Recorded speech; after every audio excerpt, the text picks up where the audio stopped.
हर हर महादेव, जय भोलेनाथ। नमस्कार, मैं साधना पांडे मार्गदर्शन पे आपका स्वागत करती हूँ। दोस्तों, मैं बात करूंगी आमलकी एकादशी के बारे में। आमलकी एकादशी, इससे जुड़े हुए आपके बहुत सारे प्रश्न आ रहे हैं कि व्रत आपको किस दिन रखना श्रेष्ठ और शुभ होगा। तो इस वीडियो में आपको सबसे पहली जानकारी तो यही मिलेगी कि व्रत आपको किस दिन धारण करना है। एकादशी व्रतराज के नाम से जाना जाता है। एकादशी का व्रत रखने से संपूर्ण विघ्न और सांसारिक बाधाएं नष्ट होती है। दोस्तों, कहा जाता है कि भगवान विष्णु को यदि प्रसन्न करना है तो एकादशी से बड़ा कोई व्रत नहीं माना जाता है। तो आप भी एकादशी का व्रत रख सकते हैं। ये एकादशी और विशेष तब बन जाती है जबकि फाल्गुन महीने में पड़ती है। फाल्गुन महीने में भगवान विष्णु की, श्री कृष्ण की पूजा आराधना होती है। होलाष्टक के बीच इस एकादशी को पढ़ने के कारण इस एकादशी का महत्व बहुत अधिक बढ़ जाता है। इस एकादशी में आंवले के वृक्ष की पूजा करनी चाहिए। आंवले के वृक्ष में नारायण का वास माना जाता है। इस वृक्ष के नीचे यदि कलश रखकर विधि विधान से नारायण की पूजा की जाए, उनके मंत्रों का जप किया जाए, विष्णु सहस्त्र नाम का पाठ किया जाए, पूरी रात्रि के लिए आंवले के वृक्ष के पास एक दीपक लगाया जाए, तो जो भी आपकी इच्छाएं होती हैं वो पूर्ण होती हैं। मन में किसी प्रकार का संशय न लाएं और भगवान का पूजन विधि विधान के साथ करें। दोस्तों, एकादशी व्रत जो है बहुत उत्तम व्रत कहा जाता है, लेकिन इस व्रत के नियम थोड़े से कठिन और कड़े होते हैं। नियम ये कड़े होते हैं कि आपको 10वीं तिथि में सूर्यास्त के पहले ही अपना भोजन संपूर्ण कर लेना है, खा लेना है।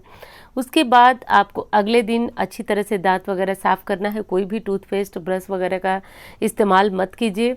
और साफ करने के बाद दांत जो है आपको अपने व्रत का जो है कि संकल्प यदि हर बार लेते हैं तो ले लीजिए, नहीं तो आपने पहले ही व्रत का संकल्प लिया तो ठीक है, कोई बात नहीं। तो आप इस विधि से आप व्रत रखिए। सुबह के समय भी भगवान विष्णु की पूजा आराधना की जाती है। किस विधि से की जाती है?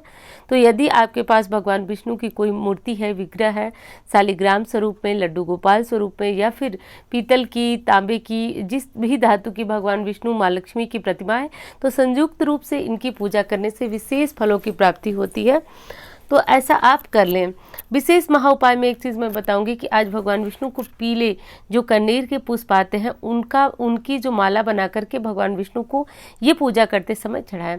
अब समस्या ये आती है कि यदि आपने व्रत नहीं रखा तो आप इस उपाय को कैसे कर सकते हैं? कोई भी समस्या नहीं। आप सुबह जैसे अपनी दैनिक पूजा संपूर्ण करते हैं, इस भांति ही आप अपनी जो है कनेर की पुष्पों की माला ले लें और भगवान विष्णु की जो संपूर्ण पूजा, देखिए कोई भी उपाय आप सोचते हैं कि जैसे मैंने बताया कि माला भगवान विष्णु को पहनाएं, तो आप क्या करेंगे कि सिर्फ माला ही पहनाएंगे, ऐसा नहीं होता है दोस्तों। कोई भी उपाय की तरीके से किया जाता है, भगवान से बहुत अनुनय विनय किया जाता है, तो आपकी कामनाएं पूर्ण होती हैं। तो देखिए, करना यह है कि जब आपकी पूजा संपूर्ण हो जाए तो भगवान विष्णु को माला पीले कनेर के पुष्पों की चढ़ानी है। इस माला को आपको उतारना कब है? तो आपको शाम को, सुबह पहनाएं, शाम को उतार करके और इसे पीले वस्त्र में या फिर पीला कोई कागज हो तो उसमें रख लें। अब इसे करेंगे क्या आप? तो यदि जो महिलाएं संतान की इच्छा रखती हैं वो इसे अपने पास रखें। पास कब तक रखना है आपको? कि कम से कम जो है आपको 11 दिन तक अपने पास ही रखना है। और दूसरी चीज़ है कि यदि आप अशुद्ध स्थिति में हैं तो आप इस फूल को, ये जो माला है, उसे अपने शरीर से स्पर्श कराकर न रखें। नहीं तो यदि आप ठीक हैं तो आप इसे अपने शरीर से ही स्पर्श करा के रखें। उम्मीद है कि महिलाएं मेरी बात को समझ रही होंगी। और यदि आप जो एग्ज़ाम है उसकी तैयारी करें, बच्चे आजकल नौकरी के लिए बहुत ज़्यादा भागम भाग की स्थिति किए हुए हैं और बहुत ज़्यादा स्थिति ख़राब है, उनके कोई भी अच्छे मार्क्स नहीं आ रहे हैं, तो ऐसा करें आप कि इस जो माला है उसे आप जब भी बाहर जाएं परीक्षा में या फिर इंटरव्यू वगैरह में, तो आप इस माला को अपने साथ रखें। दोस्तों, कहा जाता है कि भगवान विष्णु की प्रतिमा, विग्रह पे पड़े रहने के कारण ये माला बहुत ज़्यादा शक्तिशाली हो जाती है। इसमें भगवान की शक्ति होती है जो कि आपको अपने कार्यों में सफलता दिलाती है। तो ये माला साधारण नहीं रह जाती है, क्योंकि ये माला अपने एकादशी, वो भी होलाष्टक के दौरान आने वाली एकादशी को भगवान विष्णु को समर्पित कर और इसे जहाँ भी लेकर जाएंगे आपके कार्यों में 100% इससे सफलता मिलती है। आज के दिन पूजा में भगवान विष्णु को आंवले का फल चढ़ाना बहुत ज़्यादा श्रेष्ठ माना जाता है। आंवला आप प्रसाद स्वरूप में भी ग्रहण करें तो भी शुभ माना जाता है। आज के दिन स्नान के पानी में आंवले का रस या फिर आंवला डालकर स्नान करें तो इससे संपूर्ण आपके ग्रह जो है शांत होते हैं और आपके जीवन में जो भी बाधाएं, चोट चपेट इत्यादि का डर बना रहता है वो सारी समाप्त होती है। एक चीज़ और बता दूं कि मैं उपाय जो बताती हूँ, जो उपाय यदि किसी विशेष कामना के लिए करना होता है वो मैं बताती हूँ आपको कि ये विशेष कामना के लिए करना है, लेकिन जो उपाय सभी कामना के लिए करना है उसमें मैं सब कुछ बता देती हूँ।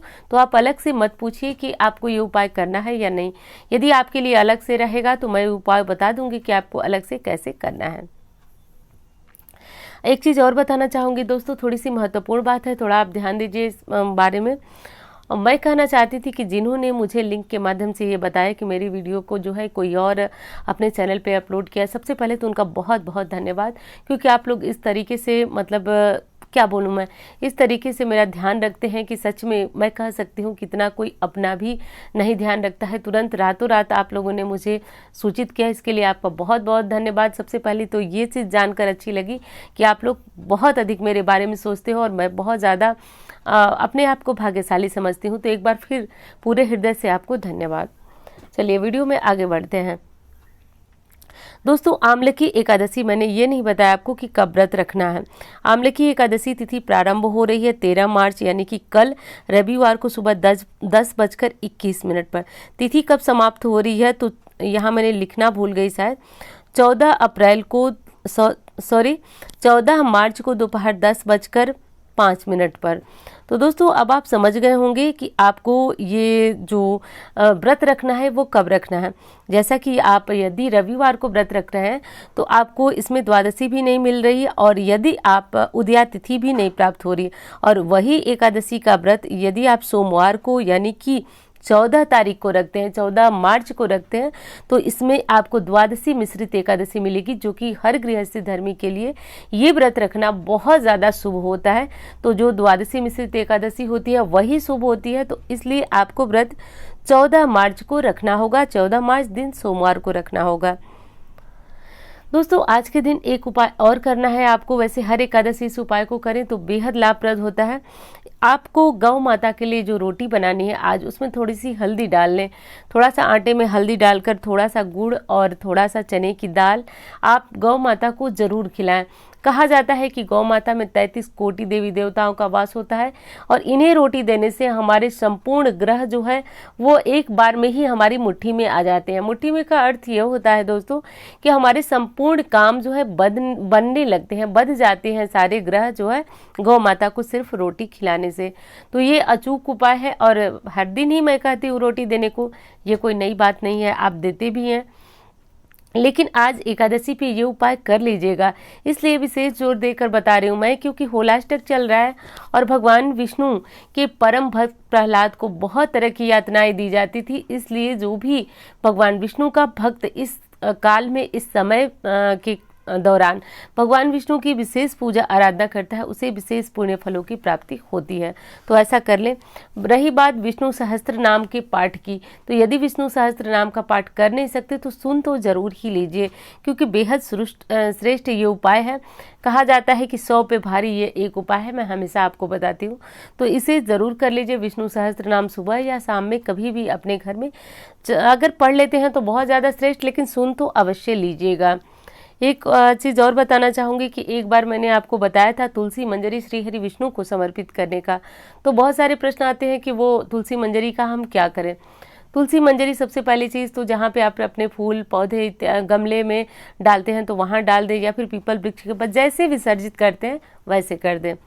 और कब तक चढ़ाना है तो उसमें मैंने बताया था उस वीडियो में, शायद आपने ध्यान नहीं दिया, कि 11 या 21 एकादशी आपको चढ़ानी है तुलसी मंजरी, क्योंकि तुलसी मंजरी का अपना विशेष ही महत्व है। वैसे ही तुलसी को हरिप्रिया के नाम से जाना जाता है और तुलसी मंजरी समर्पित करने से ऐसा बताया गया है हमारे शास्त्रों में कि स्वर्ण दान के बराबर या स्वर्ण समर्पित करने के बराबर भगवान विष्णु को जैसे स्वर्ण समर्पित करें और एक तुलसी की मंजरी समर्पित करें, बराबर ही पुण्य की प्राप्ति होती है। तो ऐसा आप 11-21 एकादशी कर सकते हैं। एकादशी का पारण, संपूर्ण व्रत का जो फल होता है वो पारण में ही निहित होता है। तो पारण आप कब करेंगे? तो पारण आपको 15 तारीख को सुबह 6:31 से 8:15 तक 55 मिनट तक है। एक बार फिर ध्यान दीजिए, एकादशी का पारण आपको 15 तारीख यानी कि मंगलवार को 6:31 से सुबह 8:55 तक, इस समय में आप एकादशी का पारण कर लें। क्योंकि कहा जाता है कि जब तक आप सही समय पर सही विधि से एकादशी का व्रत का पारण नहीं कर लेते हैं, आपका पूजन, आपका दान, आपका किया गया व्रत निष्फल जाता है। तो इसलिए बहुत ज़्यादा ध्यान रखिए कि एकादशी का पारण आप कब करें। अब दोस्तों एक चीज़ और ध्यान रखना है आपको कि इसमें भगवान विष्णु के मंत्र का जप कीजिए। वैसे एकादशी विशेष होती है, लेकिन ये एकादशी और विशेष है क्योंकि फाल्गुन मास मैंने बताया कि भगवान विष्णु और श्री कृष्ण की पूजा के निमित्त होता है, और ऐसे में होलाष्टक के दौरान ये एकादशी आती है, इसलिए ये और भी विशेष हो जाती है। आज के दिन यदि आप आंवले के वृक्ष के नीचे एक दीपदान करते हैं तो आपको कहा जाता है कि हजारों गौदान के बराबर पुण्य फलों की प्राप्ति होती है। दोस्तों गौदान, कन्यादान बहुत विशेष दान ये कहा जाता है, और इसका लाभ आपको बहुत सिर्फ आंवले के वृक्ष के पास एक दीपक जलाकर प्राप्त करने का ये शुभ और बहुत सुनहरा मौका है। तो आप इसका लाभ ले सकते हैं। ये दीपक थोड़ा सा बड़ा लें क्योंकि रात में जलाना है, और रात को आप जाकर के उसमें घी या तेल तो डाल नहीं सकते। हाँ, आप ये जान लीजिए कि दीपक किस चीज़ का जलाएंगे। तो तिल के तेल का भी जला सकते हैं, देसी घी का जला सकते हैं, लेकिन सरसों के तेल का इस्तेमाल बिल्कुल मत कीजिएगा। अब जान लीजिए कि आपको दान क्या करना है। दोस्तों आज के दिन जब आप एकादशी का व्रत रखे हैं उस दिन भी दान कर सकते हैं, और जो लोग व्रत नहीं रखते हैं दान करना चाहें तो वो एकादशी के दिन ही दान करें। चावल का दान मत कीजिएगा, अन्य सभी वस्तुओं का दान कर लीजिएगा। एक चीज़ का और ध्यान रखिए कि आप लोग जो लोग व्रत रखते हैं वो पारण से पूर्व ही कुछ न कुछ दान अवश्य निकालेंगे। दान में यानी कि पारण के समय जो दान करेंगे उसमें भी आपको ध्यान रखना है, चावल का इस्तेमाल बिल्कुल भी नहीं करना है। तो इस चीज़ का ध्यान रखिएगा। इस तरह से करके आपका स्नान, दान जो है सब कुछ पूर्ण होता है। आज के दिन भगवान विष्णु के मंत्र का अधिक से अधिक जाप करें, क्योंकि एकादशी तिथि में भगवान विष्णु के निमित्त किया गया पूजा, दान, मंत्र, हवन सब कुछ विशेष हो जाता है। तो ऐसा जरूर कर लीजिएगा। और अब आपको ये भी पता चल गया होगा कि आपको ये एकादशी का व्रत कब रखना है। एक बार फिर बता दूं कि एकादशी का व्रत आपको 14 तारीख यानी सोमवार को, 14 मार्च सोमवार 2022 को आपको ये व्रत रखना है। तो ये अचूक उपाय जो मैंने बताया वो उसमें आपको व्रत रखना बिल्कुल आवश्यक नहीं है, बिना व्रत रखे भी आप ये उपाय कर सकते हैं। तो दोस्तों ये छोटी सी वीडियो आपको कैसी लगी ये बताइएगा ज़रूर, और उम्मीद करती हूँ जानकारी आपको बहुत पसंद आएगी। यदि वीडियो आपको अच्छी लगे तो एक लाइक ज़रूर कीजिएगा, चैनल को ज़रूर सब्सक्राइब करके मार्गदर्शन परिवार का हिस्सा बने। तो उम्मीद करती हूँ जानकारी पसंद आएगी। धन्यवाद।